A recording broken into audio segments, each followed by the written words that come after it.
Assalamualaikum warahmatullahi wabarakatuh.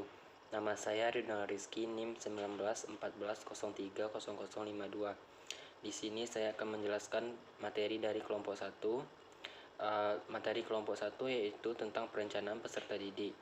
Perencanaan peserta didik terdiri dari 3 poin. Yang pertama, pengertian perencanaan peserta didik, dan yang kedua, ruang lingkup perencanaan peserta didik, dan yang ketiga, langkah-langkah perencanaan peserta didik. Di sini saya akan menjelaskan poin yang ketiga, yaitu tentang langkah-langkah perencanaan peserta didik. Yang pertama terdiri dari analisis kebutuhan peserta didik.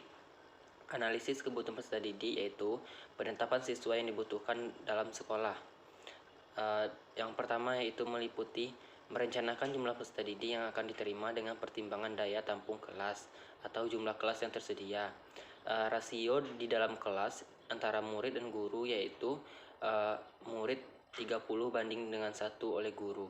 Maka kondisi itu kondisi yang normal dan kondusif dalam kelas. Dan yang kedua yaitu menyusun program kegiatan kesiswaan, yaitu visi dan misi, minat dan bakat kesiswaan, sarana dan prasarana yang ada, dan anggaran yang tersedia, dan tenaga kependidikan yang tersedia.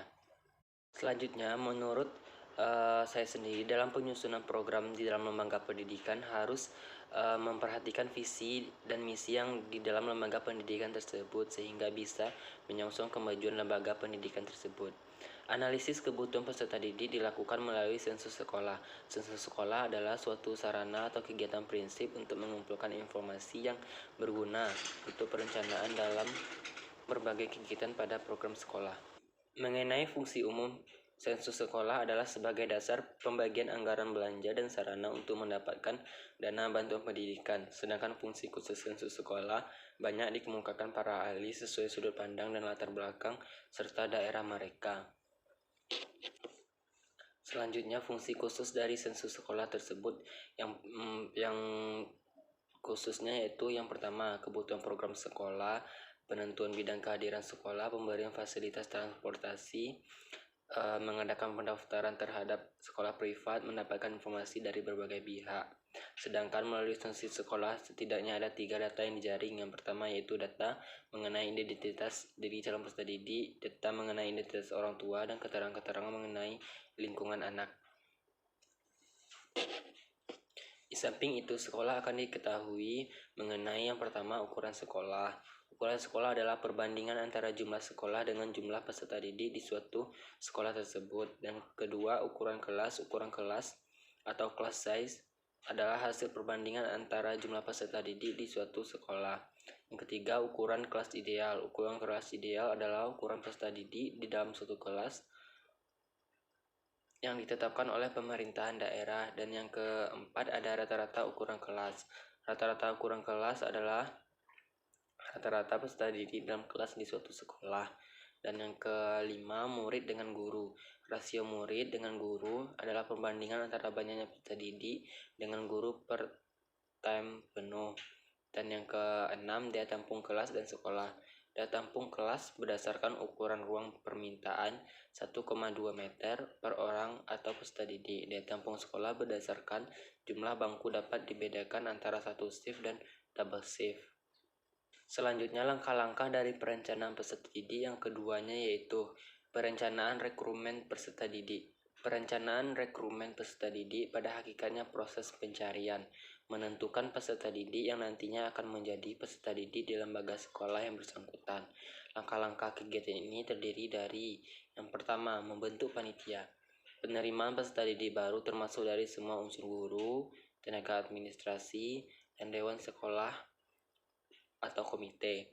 Yang kedua, pembuatan dan pemasangan penerimaan peserta didik baru yang dilakukan secara terbuka. Informasi harus ada dalam pengumuman tersebut adalah gambaran singkatnya lembaga, persyaratan pendaftaran siswa baru, syarat umum dan syarat khusus, cara pendaftaran, waktu pendaftaran, tempat pendaftaran, dan biaya pendaftaran, serta waktu untuk pengumuman hasilnya.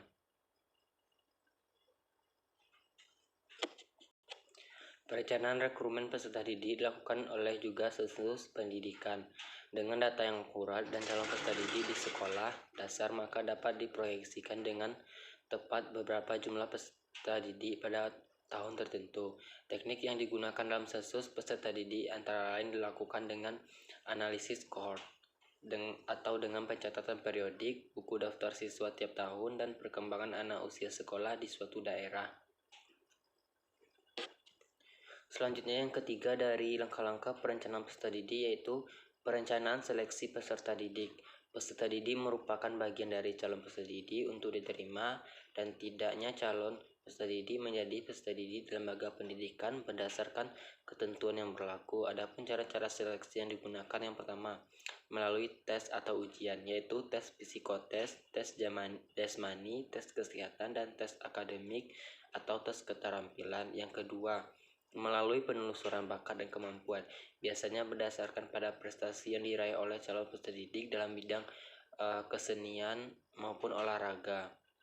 Selanjutnya yang keempat dari langkah-langkah perencanaan peserta didik yaitu perencanaan orientasi peserta didik. Para peserta didik baru merupakan kegiatan yang mengenalkan situasi dan kondisi lembaga pendidikan tempat peserta didik menempuh pendidikan. Lingkungan yang dimaksud adalah lingkungan fisik sekolah dan lingkungan sosial sekolah. Tujuan dengan orientasi tersebut adalah agar siswa mengerti dan mendapati peraturan yang ada di lingkungan daerah di sekolahnya. Peserta didik dapat aktif dalam kegiatan yang diselenggarakan sekolah yang di daerah tersebut.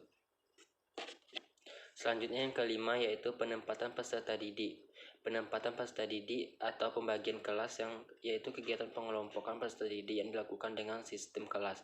Pengelompokan peserta didik bisa dilakukan berdasarkan materi yang ada dan peserta didik yaitu jenis kelaminan dan umur. Selain itu juga pengelompokan berdasarkan perbedaan yang ada pada individu peserta seperti minat, bakat, kemampuan, dan prestasi. Selanjutnya yang keenam ada pencatatan dan pelaporan. Pencatatan sekolah ganis siswa dilakukan dimulai sejak peserta diterima di sekolah sampai dengan tamat atau meninggalkan sekolah tersebut. Tujuan pencatatan tentang kondisi peserta didik dilakukan agar lembaga mampu melakukan bimbingan yang optimal pada peserta didik. Sedangkan pelaporan dilakukan sebagai bentuk tanggung jawab lembaga dalam perkembangan peserta didik di sebuah lembaga. Pencatatan yang diperlukan untuk mendukung data mengenai siswa adalah yang pertama, buku induk siswa. Buku induk siswa ini berisi catatan tentang peserta didik yang masuk di sekolah tersebut. Pencatatan disertai dengan nomor induk siswa atau nomor pokok siswa. Yang kedua, buku klaper. Pencatatannya diambil dari buku induk dan infonya diurutkan berdasarkan abjad. Dan yang ketiga, daftar presensi digunakan untuk memeriksa peserta didik pada kegiatan sekolah. Dan yang keempat, ada daftar catatan peserta didik yang berisi dari setiap peserta didik beserta riwayat keluarga, pendidikan, dan data psikologis. Biasanya buku ini mengandung program bimbingan dan penyuluhan di sekolah. Baiklah, itulah yang dapat saya sampaikan dari materi dari kelompok 1. Kurang lebihnya mohon dimaafkan, semoga bermanfaat. Assalamualaikum warahmatullahi wabarakatuh.